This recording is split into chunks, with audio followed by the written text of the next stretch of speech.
ഇല്ല. പുള്ളിക്കാരൻ പുറത്തു നിന്ന് കളി കണ്ട് കുറെ കാര്യങ്ങൾ മനസ്സിൽ ജഡ്ജ് ചെയ്ത് വെച്ചിട്ടാണ് ഇതിനകത്ത് കയറിയേക്കുന്നത്. അത് മാറ്റാനും പുള്ളിക്കാരൻ ഒട്ടും തയ്യാറല്ല.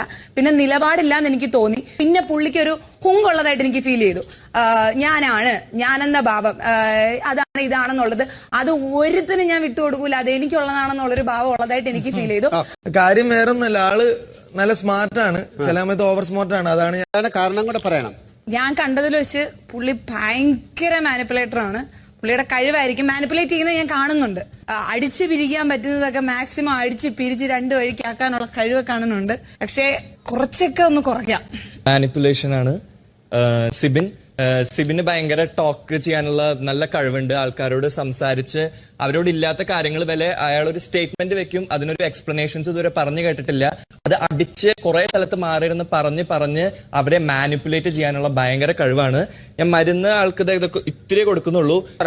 ഒന്നാണോ രണ്ട് സോറി അദ്ദേഹത്തെ കുറിച്ച് പറയാന്ന് വെച്ചിട്ടുണ്ടെങ്കിൽ അദ്ദേഹത്തിന് ഒരു പേടിയില്ലാത്ത മനുഷ്യനാണ്. ആണോ? ഒന്നും പേടിയില്ല.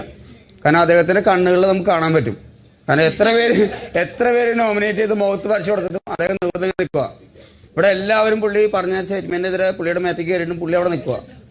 അത് നിൽക്കാൻ പറ്റുക എന്നുള്ളത് ഒരു കഴിവ് തന്നെയാണ്. Thank you.